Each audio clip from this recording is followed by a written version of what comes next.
Today, Joe Biden pledges to heal the divide in America as the 46th President of the United States.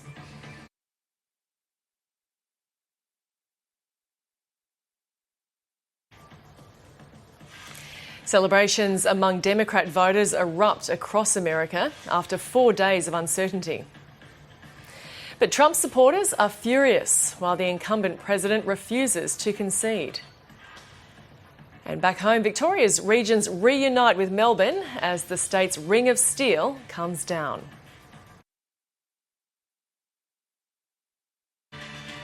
Hello and welcome to ABC News. I'm Gemma Vaness. Joe Biden and Kamala Harris have taken to the stage to declare victory in the US presidential election. Thousands of supporters gathered in their cars to hear the President-elect and Vice President-elect speak in Mr Biden's home state of Delaware. Joe Biden reached out to supporters of US President Donald Trump, pledging to be a president focused on unifying rather than dividing America. Well, now here's ABC analyst Casey Briggs to take us through how Joe Biden got over the line.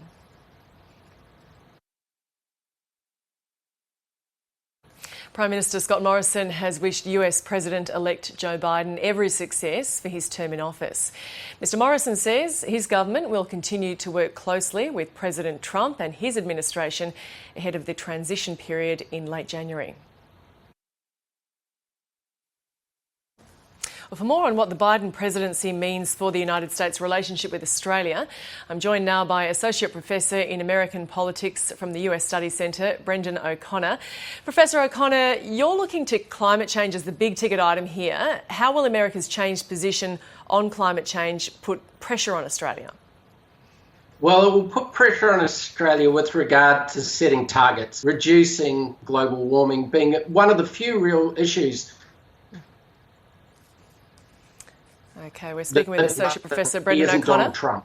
Oh, continue on there. We just lost you for a second, such is the nature of Skype in this day and age. But so basically what you're saying, if we don't keep in step, are you saying that could fracture our relationship, or really we just won't get the best out of that relationship? Yeah, it's very interesting what the Japanese and South Koreans have done over the last week, which will be, I think, a welcome relief to Australia. So as to the effect on, say, Australia's relationship with China, you're saying this change will be a good thing, but it could somewhat challenge that relationship? Well, I think it'll be a very good thing because the tension in the Australia-China relationship in some ways is overblown. Mm-hmm. So as to everyday Australians, and I know you mentioned there that we won't be seeing as much coverage of US politics and Trump on our TV screens and radios, but how will a Biden presidency affect the lives of everyday Australians? Well, I think there's a sense that people have been pretty anxious about this election. You see surveys, some people saying that it's the number one thing they're worried about, the election in the United States. Your news coverage has probably got an enormous amount of viewers because people have been worried. Brendan O'Connor, Associate Professor in American Politics from the US Studies Centre. Thank you for your insights. My pleasure. Donald Trump is showing no signs of conceding after Democrat Joe Biden was declared the winner of the presidential election. In a statement, Mr Trump says this election is far from over, pointing out that the vote counts have not yet been certified by election officials. The president's re-election campaign has filed lawsuits in multiple battleground states this week, but several of them have already been dismissed. Professor of Political Science and Legal Studies Howard Schweber from the University of Wisconsin-Madison says materially the litigations will have almost no impact. This was Joe Biden's third bid for the Oval Office in a political career spanning 50 years.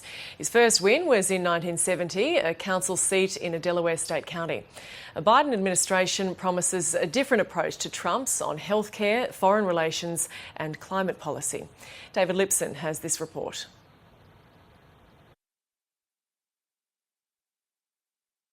In his first address as President-elect, Joe Biden sought to soothe the divisions that defined the last 4 years in US politics, urging the end to a grim era of demonisation in America. Former senior advisor to President-elect Joe Biden, Mo Vela, says Biden is just the man for the job. That was former Joe Biden advisor Mo Vela talking to Miriam Corowa and Jeremy Fernandez earlier. Donald Trump is the only president to have been elected having never served in either political office or the military. But the master of spin turned his inexperience into a positive. His status as a Washington outsider appealed to many disillusioned Americans. Stan Grant takes a look back at the single term of President Donald Trump.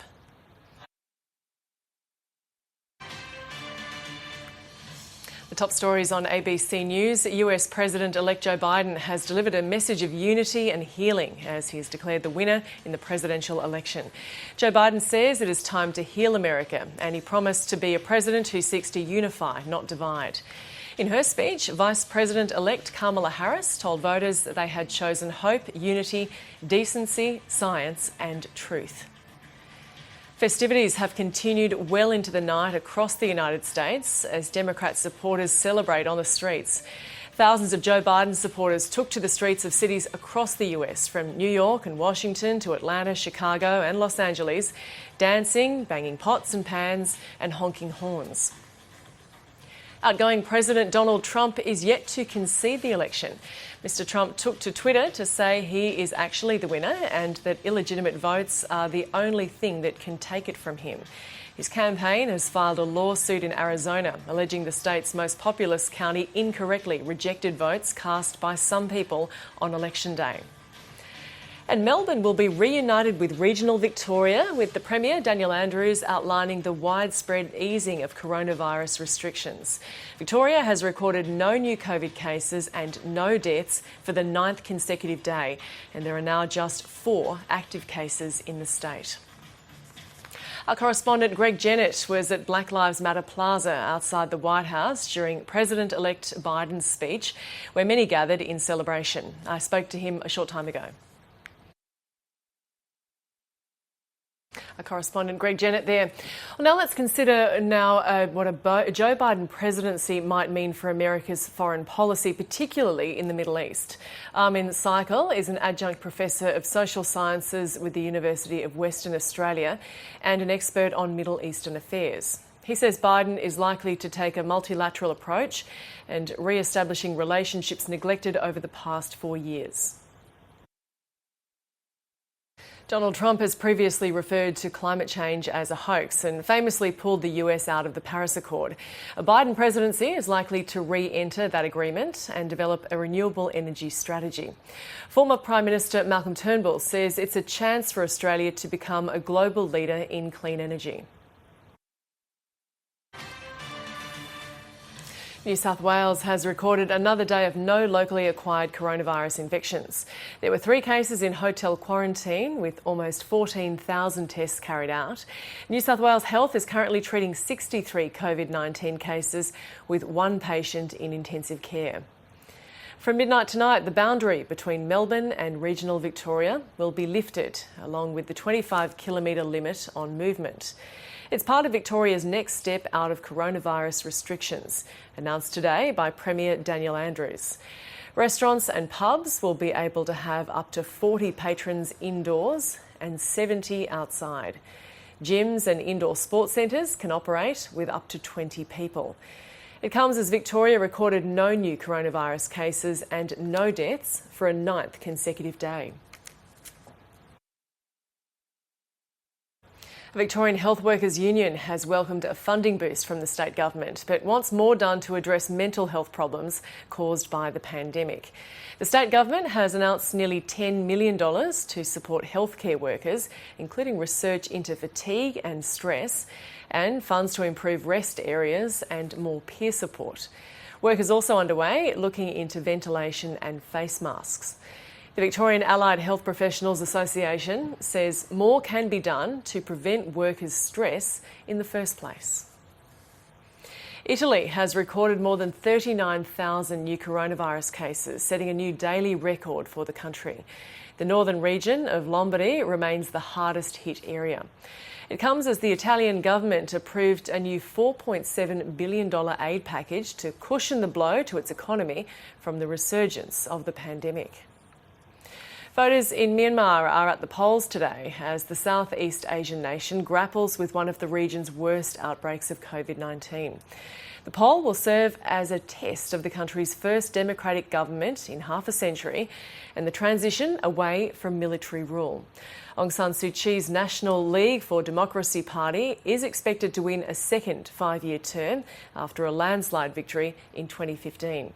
There are questions, though, over fundamental fairness, with minorities, including Rohingyas, not allowed to vote and some Muslim candidates banned from running.